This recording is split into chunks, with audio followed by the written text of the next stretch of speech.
Welcome to Conversations with the Pastor, the hippest show in the Pacific Northwest, where we talk about current events and things that matter to you.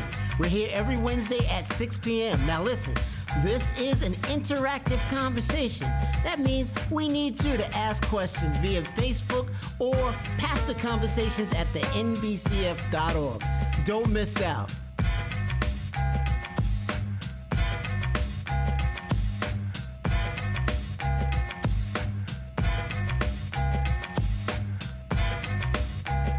Now let's start the conversation. Pastor? Good evening and welcome to another edition of Conversations with the Pastor. And as my boy Kevin says, the hippest show that there is right now out there on the digisphere. You can tell my boy Kevin is my vintage. He's an OG like myself. He's a younger OG, but still an OG, because today's millennials don't use terms like hip. So it's a throwback. We're pulling back into the future of that OG language. Yeah, I like that. But we want you to, since we're pulling into the future some throwback terms, let your fingers do the walking and over the keyboard so that you can send in your questions and your comments and be a part of this conversation here tonight. What makes it a conversation is it's going back and forth. It's a dialogue and not a monologue. So it's like playing double dutch. You let the ropes turn, you catch the rhythm, and then you jump in when you can get in. So as you listen to the conversation, you feel the flow, the flavor, and the rhythm. Then jump in with your questions and your conversations, because that's what makes it Conversations with the Pastor. Before I introduce my guest for tonight, something that makes me go, On Friday, the president of Ukraine, President Zelensky, a comedian turned statesman who realized that the invasion of his country was no laughing matter, but even prior to that, the corruption of his nation. He ran on an anti-corruption platform to bring law and order back to his country, only to have one of the first experiences he had as a newly elected president to meet up with the gangster thug president of the United States at the time, 45, during his first term, who then was encouraging him to announce a false investigation of the Bidens. He didn't even have to do the investigation, just announce it so he could use it as campaign weaponry against the Bidens, who Donald Trump was most fearful of running against, and as it turns out, for good reasons. And of course, he did not announce that, but think about it. He ran on an anti-corruption platform, but the neo-fascist gangster who was currently the president of the United States, and unfortunately is again, was asking him to engage in an act of corruption in exchange for foreign aid that had already been allocated by the Congress of the United States. And so here we go again. That was a foretaste, a prelude to what was going to happen when Donald Trump unfortunately gained a second term, a second bite at the apple, because we find that once again, Donald Trump attempts to extend executive powers and usurp the powers of the Congress. Because monies that had already been allocated for foreign aid, he wanted to then use them, hold them up, hold them hostage, basically blackmail on another foreign leader in exchange for campaign weaponry. Think about the legality of that. Think about the morality of that. Think about the international geopolitical scandal of that. Think about the damage to the reputation of the United States that its sitting president uses foreign aid as blackmail to other heads of state, and how then the United States is regarded in terms of being a leading nation in the world. Now here we go today. That same Zelensky who had the misfortune of seeing Donald Trump return to the presidency of the United States now is on his way to Washington on Friday, according to Trump, to sign a reconstruction and precious metals deal. What's wrong with this deal? Several things. It's illegal according to international law because it is an act of neocolonialism.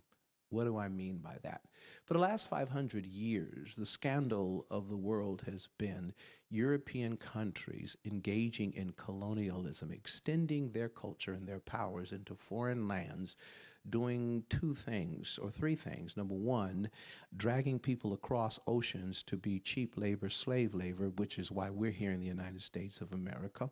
How do you think 13 colonies became the world economic and military power in less than 200 years, but for the free labor of over 20 million people during the course of that time? What's the dollar value of our labors? What is the debt that is owed? That's a whole nother subject for a whole nother day. These same European powers met in Berlin in 1880 for the All Africa Conference, when Germany and Austria and Spain and Portugal and England and Italy and a few others, they got together and they said, Africa is too rich to be left to Africans. And so they took out a map, carved it up, established nation-state boundaries, irrespective of the tribal boundaries that the Africans acknowledge, where the Swazi lands, the Zulu lands, the Mende lands, the Ashanti lands. They just carved it up into Europe-recognized nation-states, and then chose Africa, treated Africa like the spoils for the European empires that then sent their troops and their colonists to various places in Africa to get the gold and the diamonds and the palm oil and the ivory and the zinc and all the materials they needed, and then expatriated those resources for the hyper development of the European empires and the subsequent converse underdevelopment of the African peoples and nations and tribes and cultures in places where the people refused to be forced labor in their own land, to get in those mines, to extract those precious minerals for the development of those faraway empires. They cut off arms so they couldn't even care for their own hygiene, or murdered outright. In the worst instance of it, King Leopold, the king of Belgium, murdered over 5 million Congolese and treated that nation like his own personal piggy bank. One of the greatest books ever written, you can get it on Google, it's called The Ghost of King Leopold, and how he went and ravaged that nation. Prior to Adolf Hitler, it was the worst instance of mass murder of a people by another head of state. And so they expatriated.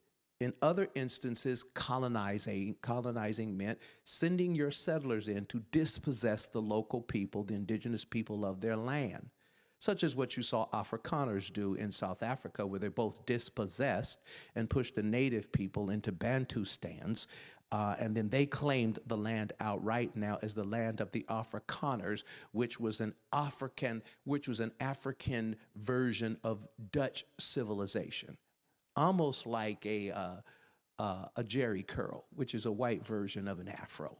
So an Afrikaner is like a Jerry curled African. And they then dispossessed them of their land and expatriated the resources internally for the hyper-development of white society on the tip of the African continent, while right in the midst of it was the impoverishment of black people who were pushed to hillsides and to Bantustans. At the end of the colonization period, at the end of World War II, the world decided that it is against international law for you to expatriate the natural resources of another land. They wanted to bring that whole colonizing period to an end. Shrink Europe, go back to those countries, many of whom they left in back-breaking debt that should have been canceled as the first order of liberation and freedom to provide an economic floor for those nations that had been colonized over a couple of centuries. And reparations paid to people like African Americans for the economic exploitation of us, who were used for the economic benefit of our captors here within this country. Again, another subject for another day. But at the same time, they declared that the period of colonization and all of its tenets to be over. Donald Trump wants to engage in a reopening of the chapter of colonization, where a foreign power goes in and forcibly extracts the precious metals and minerals and natural resources for the hyper-development of our faraway empire. He suggested that after the war in Iraq that we should get the oil. And people pushed back on him and said, no, when we go in to push Saddam Hussein out of Kuwait, when we go in to get rid of Al-Qaeda, we cannot steal their natural resources. That is colonization. That is against international law. He has now given Zelensky a choice between, I will let my friend Putin, to whose side I have switched in the middle of a war. Think about that. He is the first head of state to ever switch sides in the middle of a war. He is now on the side of the enemy. Think about that. He has switched sides in the middle of a war and is now telling the side that we used to be on the side of. You have two choices. One is annihilation. We will stand back and let them completely annihilate you and take the whole thing. Or if you simply want to survive at some minimal subsistence, we will do so in exchange for your natural minerals. You have a choice. You have a choice. He's treating them like Esau. Give me your birthright for a bowl of pottage. That's what he's doing. It's evil. It's illegal. It's gangster. It's morally wrong and sinful. I pray Zelensky does not sign the deal, because he'll be signing off the wealth of his nation. He'll be signing off the future of his nation. That's different from a trade relation that's based upon mutuality and reciprocity, where our people make goods and sell to you. That keeps our people employed. Your people make goods and sell to us, and your people are employed. That's a trade relation based upon mutuality and reciprocity. But to sign a deal that says that we won't let Putin completely destroy you and provide you, not even long term, he won't promise. He's pushing that off on Europe, but some immediate defense, some immediate end and ceasefire to the war in exchange, where you open up the bowels of your earth so we can extract what we need for our economy from afar, and you can languish in whatever state that you find yourself. Is this what we are as the United States, the bully of the earth? Is this what we voted for? In some instances, I would say yes, that's exactly what we voted for. We are that racist.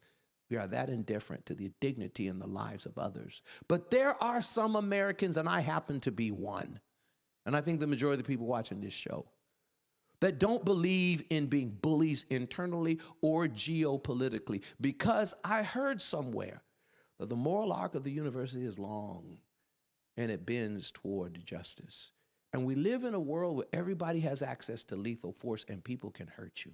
They may not rise up against you in conventional military ways, but have we forgotten already the sight of planes flying into buildings and taking down the symbols of our national wealth? Chickens come home to roosts. Truth crushed to earth will rise again. My big mama said, God don't like ugly, and he ain't too keen on pretty either. Just something to think about. Now, with all of that, I've scratched that itch. I want to introduce my illustrious guest for tonight, Brother Jesse Hayes, and we're going to talk about blacks and aviation. But first and foremost, let me show that I have some manners. Welcome, Brother Jesse Hayes, to Conversations with the Pastor. Well, thank you for having me, Pastor. I'm always very impressed with your oratory skill and enjoyed your opening remarks. I'll send you a check for that comment when this is over. All right.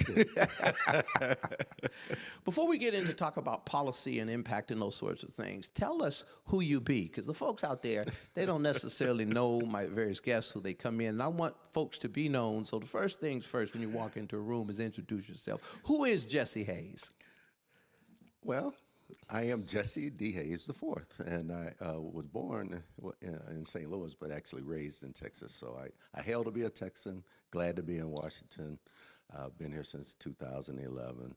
The Boeing Company brought me here, and I had the privilege of growing up around aviation.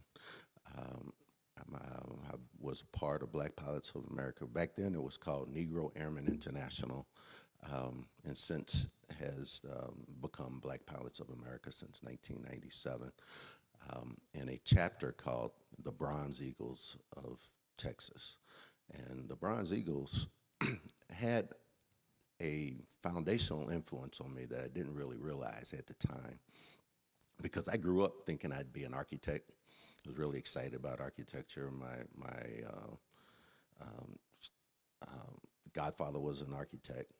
I went to the high school for engineering professions, and took a bunch of architecture classes.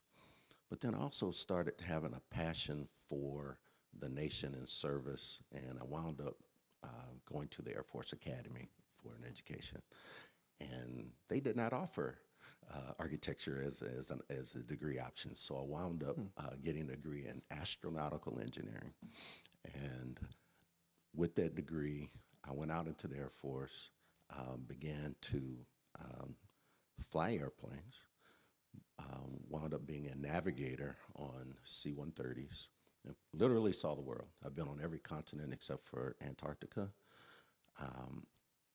In that experience, I had the opportunity to stay connected to Negro Airmen International and help start a chapter in Arkansas when I was stationed in Arkansas, which is the Arkansas Thunderbirds. When I got out of the Air Force, I wound up back in Houston, working at the Johnson Space Center, in the space business, working for Lockheed Martin, a couple other subcontractors, and wound up with the Boeing company. And in that experience, I had the opportunity to reconnect with the Bronze Eagles, expand my exposure and influence in aviation, and when we moved to Waco, Texas, started the Bronze Eagles region for the Waco region for the Bronze Eagles, and started what we called the Waco Youth program, and we had a fly-in, and we brought in folks from all over Central Texas to expose them to aviation. And that experience kind of ignited what became the Red Tail Hawks Flying Club here in Washington State, because when my work brought me to Washington, I got involved in some of the things that OBAP was doing, and the San Bruce chapter of Tuskegee Airmen International, but they weren't really tapping into the youth, and particularly black youth, the way that I wanted to do. And so I took all the lessons that I learned in Waco and brought them here to Washington, and began a year-round youth program. And since then, the Red Tail Hawks, we actually started right here at NBCF with the Education Empowerment Ministry. And so with the birth of the Red Tail Hawks as part of the Education Empowerment Ministry, we started the year-round youth program. We have since 2013, we have started 3 camps. We have not only year-round youth program, but at the other end, we actually have flight training now, and airplanes that are owned by the Red Tail Hawks Aviation Academy. And so that's my ministry. I'm very passionate about what we do and introducing youth to the world of aviation, getting them excited about STEM, and helping them to learn to fly if that's what they want to do. In the meantime, I do earn a living with the Boeing company. I am not here representing the Boeing company in any shape or form, but having that background in aerospace has been a blessing to my ministry of getting kids excited and opening up doors for them in the aerospace industry. Now, before we get into policy conversation, I do want you to clarify a term, because my mind is back here when you threw a term on me that was unfamiliar to me. So just learn me. Okay. Learn me up. I do apologize. You said you had a degree in astronomical engineering. Astronautical engineering. Astronautical. Does that mean building planes? No, astronautical engineering is actually centered on space and rockets. So I'm literally a rocket scientist. As people like to joke about. But yeah, my education and my early engineering career was in the space business, and I came out here to do airplanes when the space business ran out for me. Okay. So unlike Elton John, you are for real rocket man. There you go. That is where my passion is. And so even though we are a flying club, we have programs that are aerospace related. And so we get the kids involved in looking at NASA missions and whatnot. And Have you ever been to NASA? yes, I worked at the Johnson Space Center for 11 years. 11 years. And I was a test director at one point, and later became a project engineer, and after that, a system safety engineer on the space shuttle. I have a bucket list of things in this world, and I want to see, and that's one of the things I want to see a launch at not NASA. Mm-hmm. And yeah, that's a subject for a whole nother day. These are interesting times in the nation, and we know that historically blacks have been kept out of a lot of fields. And only in more recent times have we gained some access. And because the nation's default position is long history has been exclusion de facto and de jure from non-whites, non-white males in many instances, they've been overrepresented. We've been unrepresented and underrepresented.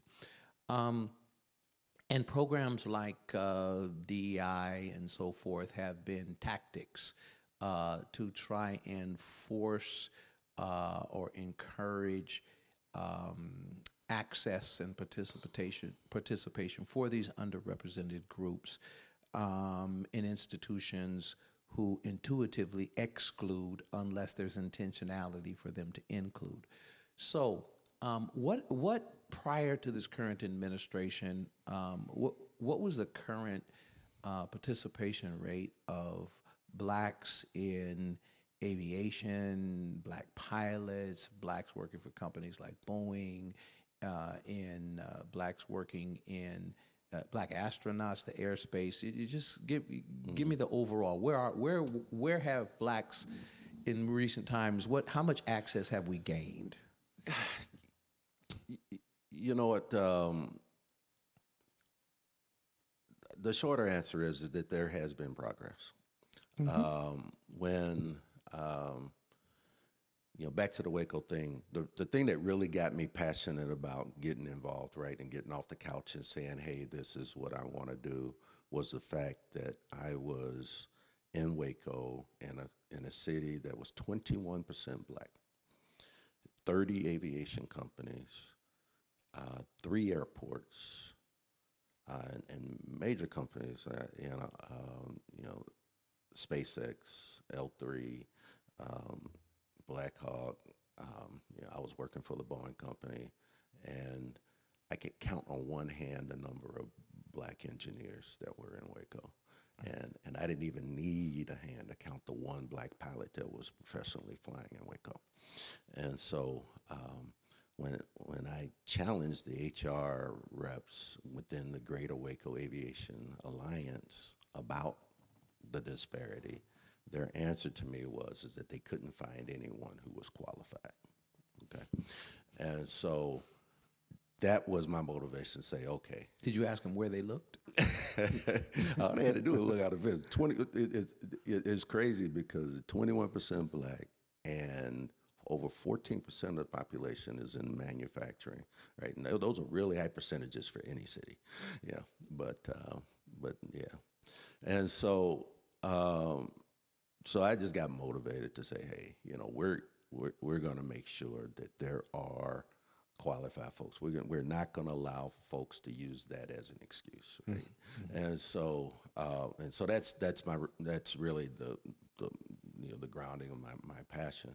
Now, when I was in Houston, working in the space business, there there were a few black folks around. There was one black executive in the safety organization that was my mentor and et cetera.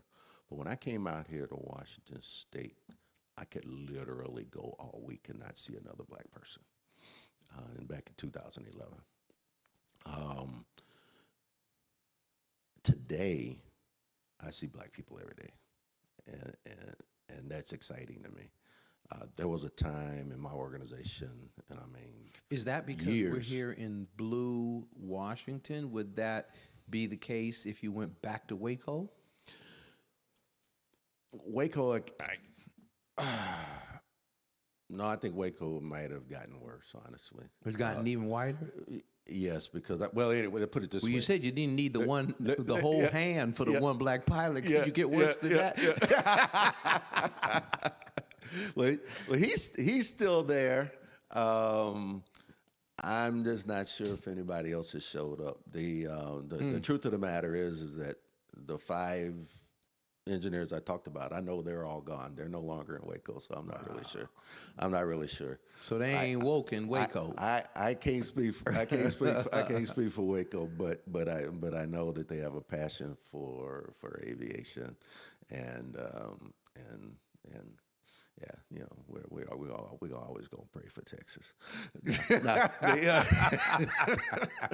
My friend Freddie Hayes, who's in Dallas, he refers to his home state as Texas. He said, "I ain't cussing. I just paused in the middle of the word." But that's home. That's home. And so, but yeah, no, it had a lot to do with intentionally going to the National Society of Black Engineer conferences and specifically targeting the hiring of black and brown people. It had to do with going to the Black Engineer of the Year conference and targeting the hiring of black engineers. And so when you're intentional about it, change can happen. I remember having a conversation with my director back when Black Lives Matter was going on, and I gave a presentation on Juneteenth. I'm fairly passionate about Juneteenth, coming from Texas, and he was real impressed, and he wanted to know more. And then he got around to asking, okay, well, how do we do better here? And I told him, I said, you just have to be intentional. It's not going to happen unless you make it. And I did use the example of Biden picking Kamala as his running mate. It was like, that would not have happened if he didn't intentionally do that. Yeah. Right. And so inclusion is an important thing. And so because exclusion was intentional. Yes. They passed laws, and in places where they didn't pass laws, it was just known that. In fact, one of our members here, I'm not going to call his name because I don't want to negative attention to him. He was on our board of directors here, a white man, and he was in real estate surveying. And he said that in Kent, it had always, since its beginning, been all white. 2 positions open. And he went to the higher-ups and said, hey, I'm in a church that's predominantly African-American. We got some folks there that I think we could train to, and got some openings here. And they told him point blank, they said, no, these positions have always been all white, and it's going to stay that way. So they're very intentional about, it's not that they can't find qualified black people. Right. They don't want black people, so they'll continue to hire less than qualified, less than sterling, non-merit-based white people, because white is the merit. Yeah. And so, yeah, if you're going to diversify where diversity has been precluded de facto and de jure, you have to be as intentional in including as you in the past have been intentional in excluding. Amen to that. Otherwise, you don't need your hand to point out the one pilot, a butcher, baker, a candlestick maker. Oh, that is so true. So you said things, there have been improvement in Washington here, at least along the I-5 corridor in the blue part of the state, because certainly we're a bifurcated state. And so there have been some intentionality and there is inclusion, and we celebrate that. And you've been a driving force in identifying tomorrow's aviational persons from our community. And that's been exciting to see that happen. What do you anticipate is going to happen in the near term over the next 4 or 5 years if this White House is successful in drying up all DEI programs, so forth, across the country? Are we just going to lose ground? Are we going to be able to hold ground? What do you think is going to happen? Well, I mean, it's already happening, right? The policy decisions have come down. Universities are running scared of losing federal funding, and so they're pulling back, DEI policies and changing programs. The FAA is preventing their educational arm to engage in organizations that are traditionally BIPOC oriented. The Red to Hawks, has lost funding, or at least it's on hold, while the state attorney general is fighting the orders and whatnot. But we haven't. We're part of what's called the Northwest Earth and Space Sciences Pathway, which is a federal grant through NASA Science Directorate, and so that we get significant dollars from that grant, and on a long-term basis, and this year's funding has been put on hold, which means that we need to continue to operate, but not being able to count on that funding. And so the impact is already there in terms of not being able to get help from the federal government in the way that we have traditionally been able to do it, because the Air Force has been, as of last year, was very intentional about their goals for 2025 to specifically target and recruit more Black and indigenous people. I'm a admissions liaison officer for the Air Force Academy, and that was our directive to intentionally increase those numbers. As of 2024, that was our 2025 goal, and now we've got DOD and whatnot who are pulling out of conferences and whatnot, like Black Engineer of the Year and et cetera, because of the directives that they've been given. And so the impact has been immediate, and what's going to happen in the future really depends on what the people of this country wind up happening. There may be some short-term interruptions, but we as a people can get it back if that's that's what we choose to do. And in the meantime, we've got to just work together, right, to find those that actually value diversity, equity, and inclusion, right, and accessibility, right, because the accessibility is under attack as well, and to continue to do the right thing, right, and to continue the fight, and so it will be challenging, but it's not a challenge that we've always faced, right.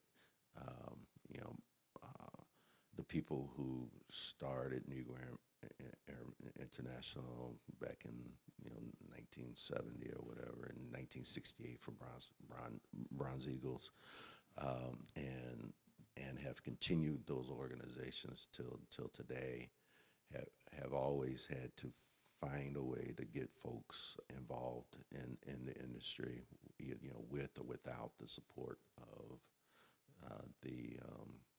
the government and et cetera. And it really comes down to community support, and the moral consciousness of corporate America to do the right thing.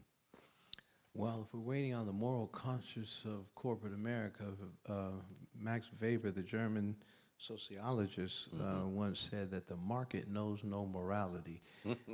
When the bottom line is your bottom line, you tend to be very opportunistic and very amoral. I recently spoke at my alma mater, the University of Puget Sound, who has a black president, Isaiah Crawford, and there was a very deflated mood in meeting with the representatives, the students from the Black Student Union, and the Latino woman who was in charge of their DEI programs, because she didn't know if the university was going to even be allowed to continue her job, her office, because UPS is woefully underrepresented in terms of minority students. They've been trying to change that.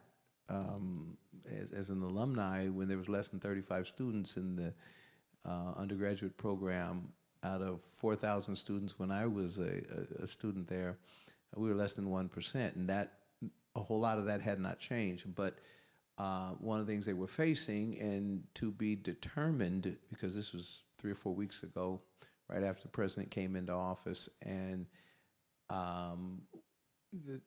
their board was dealing with a black president, dealing with how much federal aid is going to be pulled if we try to be intentional about building diversity in our faculty, in our staff. We have a lot of challenges already, but that to even attempt to build diversity, which is even to rob the white students who come, many of them from these small, lily white communities, to how do you even prepare them to be global citizens if they have no lived experience of interacting with people outside of their own demographic and learning from faculty outside of their own demographic. And so you do them a disservice, because the world, once you get outside, actually even within this country, we're reaching a point where the majority is a collection of the minorities. And so certainly once you go outside our boundaries, but here again, the threat, the institution, and I already know the answer to it. The institution's answer is going to be to go where the money is. And so here again, because the thin line between survival and collapse in educational institutions' budget. Everybody's margin is so small. To pull the federal funding can mean massive cuts in faculty and programs and so forth. So it is again, it's gangster. No, you're absolutely right. But lucky for us, diversity, equity, inclusion is good for business. Yeah. And many of our companies and whatnot can't survive without it.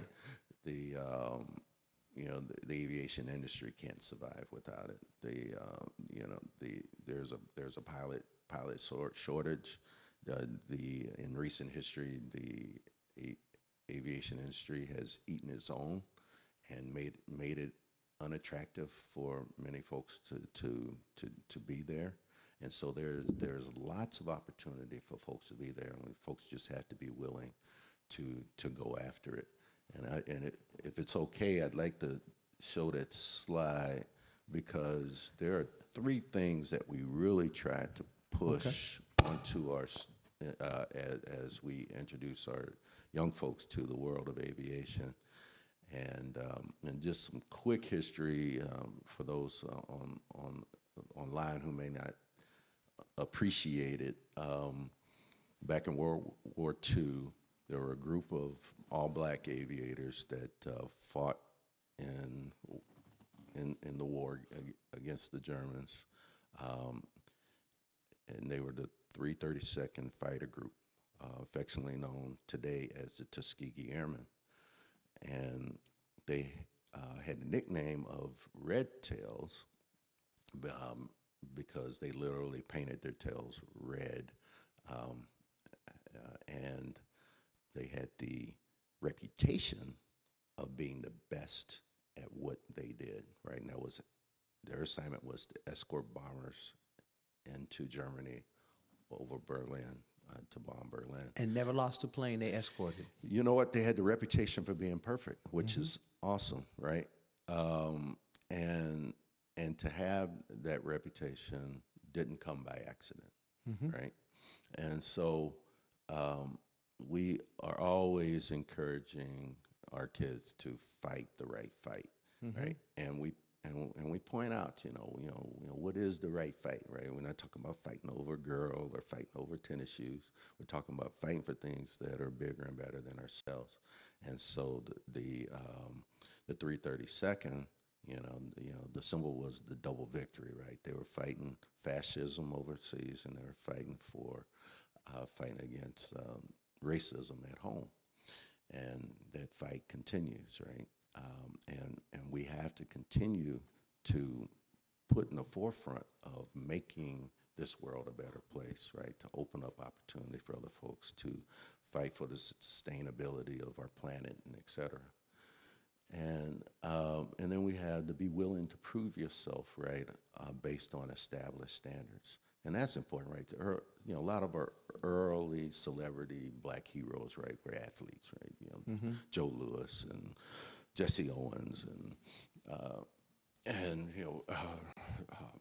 Jackie Robinson, et cetera. When you have the opportunity to compete where everybody has the same rules, right, and the same playing field, you have the opportunity to show your skill and to be able to excel, right, and to dominate if you are in a position to do that. And so we tell folks, hey, you've got to be prepared, right, to do the things that you say you want to do. If you want to be an engineer, well, you better get an engineering degree. Don't get mad somebody didn't hire you as an engineer if you don't have a degree. You want to be a doctor, you got to go out and get your credentials, right? You want to be a pilot, you've got to get your pilot certificates and your ratings and et cetera, and do the work. Be willing to do the work so that you can compete on those established standards. And that right there, I think, is the crux of what a lot of the problem is with the whole angst with DEI, because we're talking about folks who, in a lot of ways, don't want to compete, right? They don't like the E in DEI, right? They don't want that equity. They like having the advantage. They like they like getting the head start. They like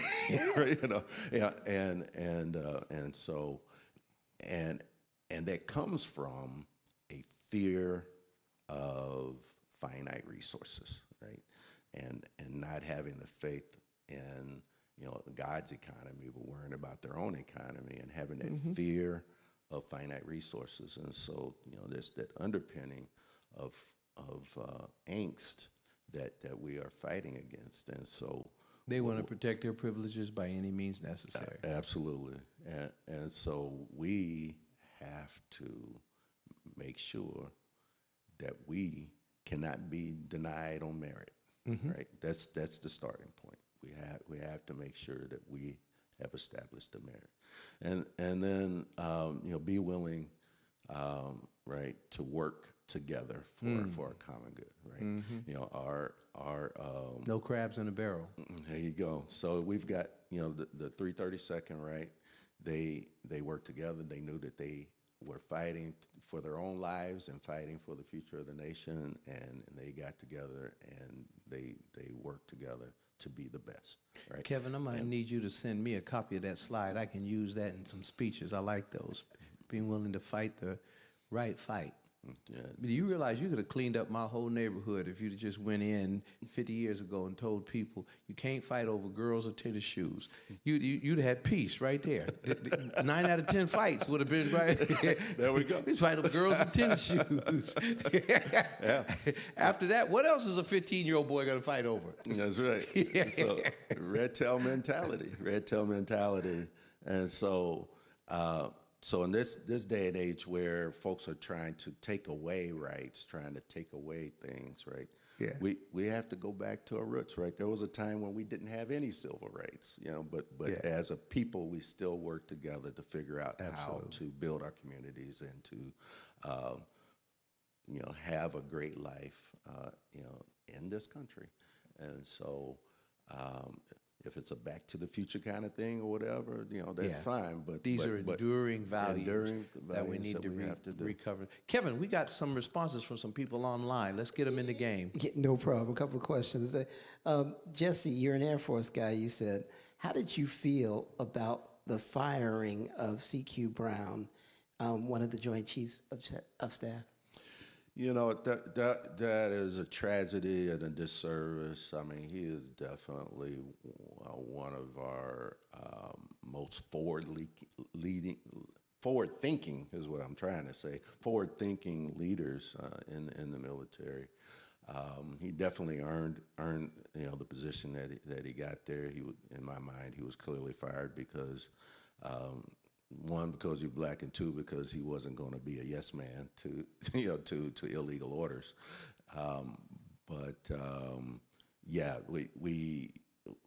Our military is hurt by that loss for sure.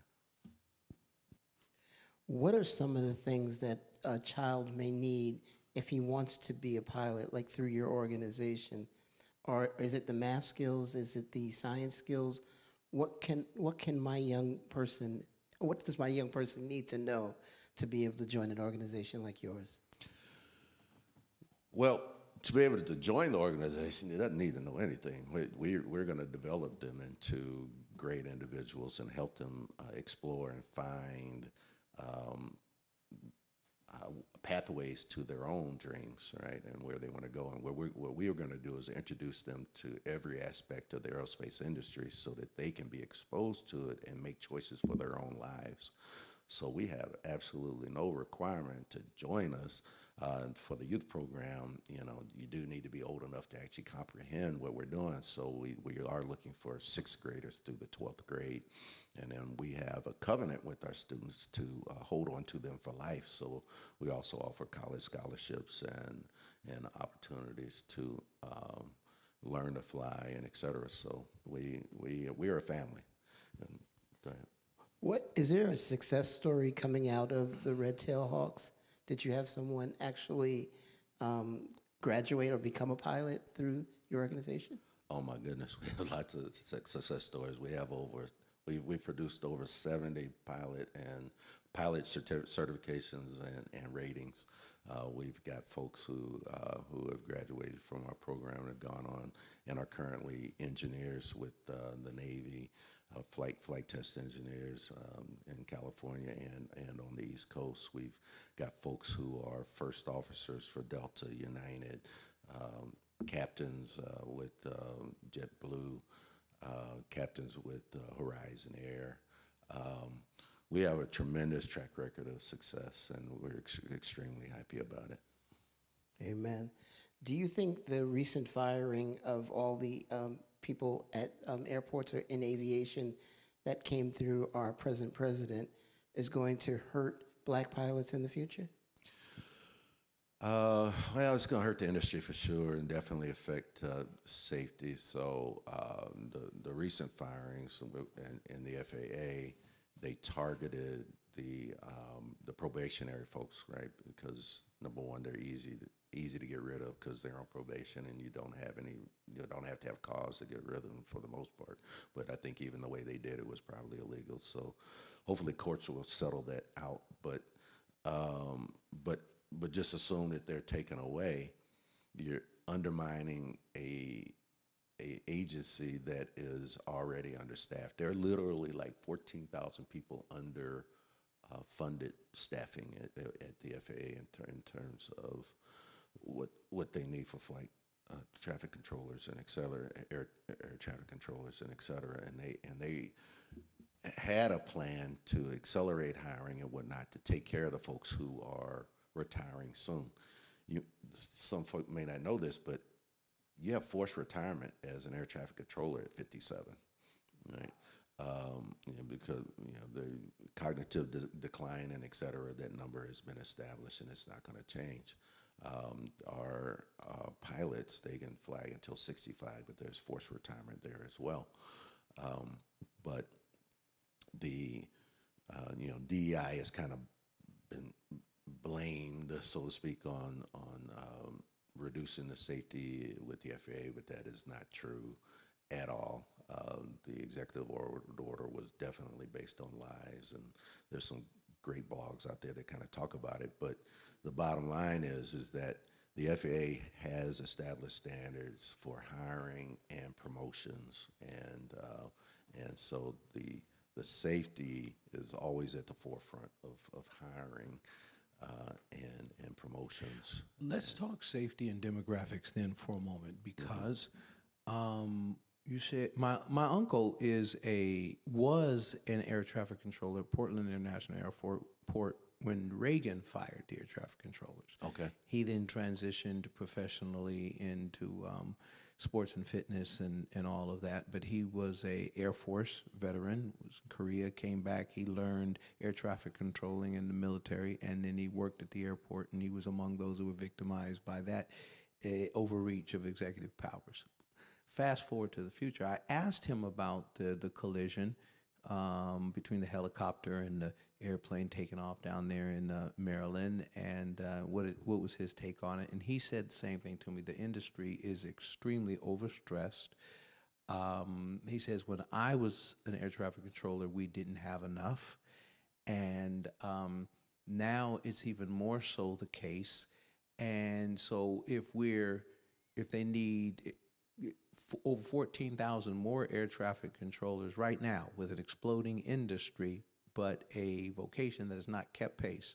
And then you throw in the demographics that they're not going to be training 50-year-olds because they have to retire 57. And that 70% of Americans under the age of 30 are black, brown, red, and yellow. Only 30% of them are white.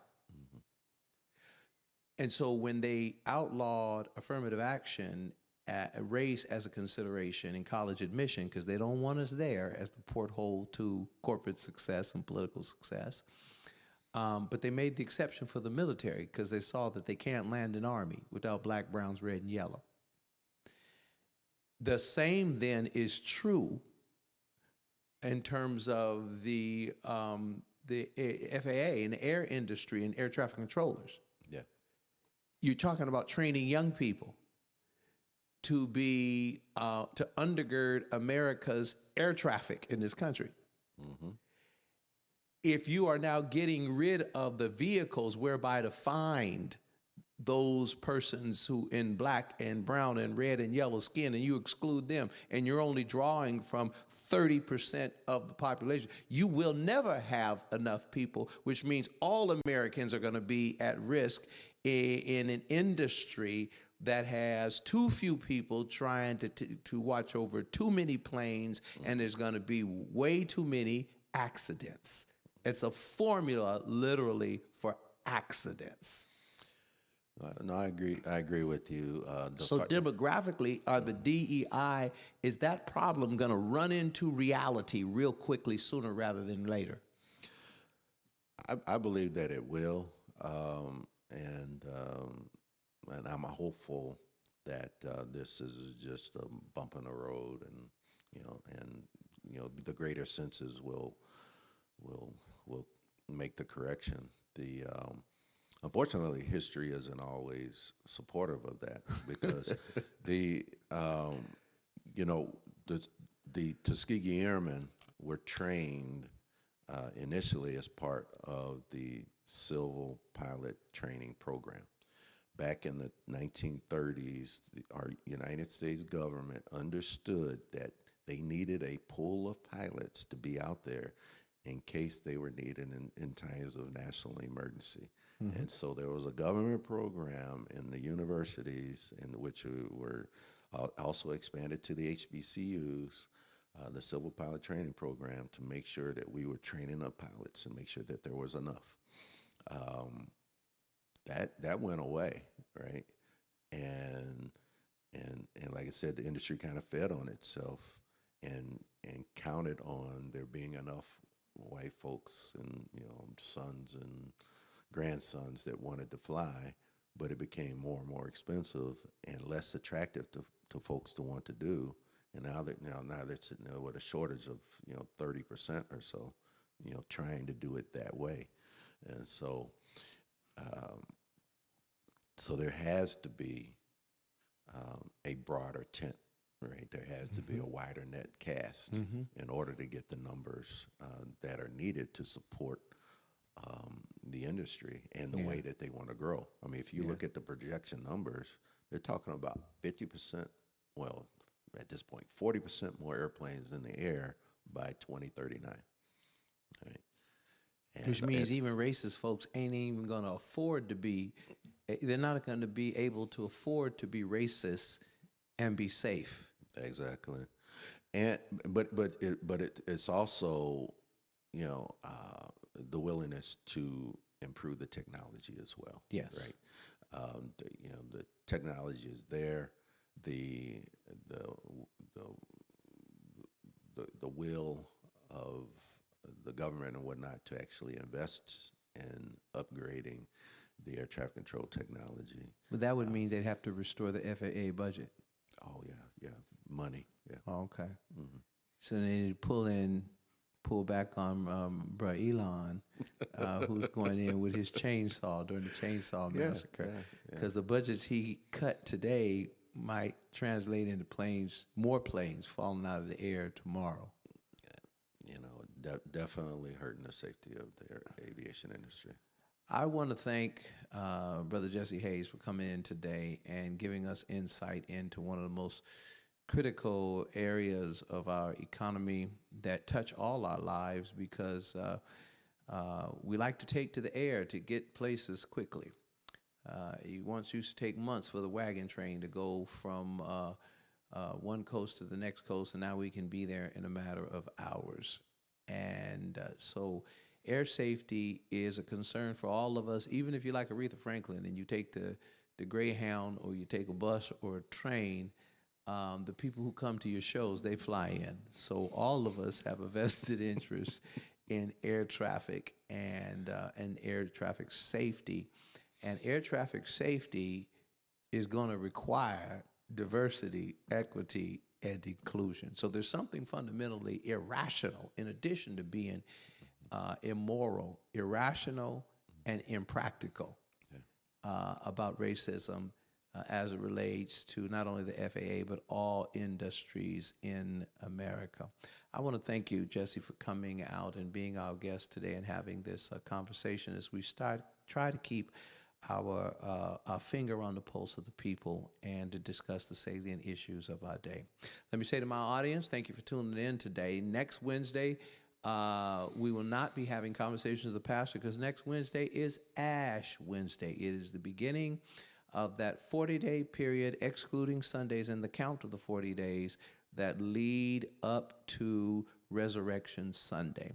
And so we invite you to be here at New Beginnings Christian Fellowship in person or online. If you're within driving distance, we strongly encourage you to be in person for the application of the ceremonial ashes to begin the Lent season, that slow and foreboding and introspective time of year where we have our checkup with God and where we need to grow. What are our growing edges as we try to move toward an authentic expression of new life in Jesus Christ come resurrection morning?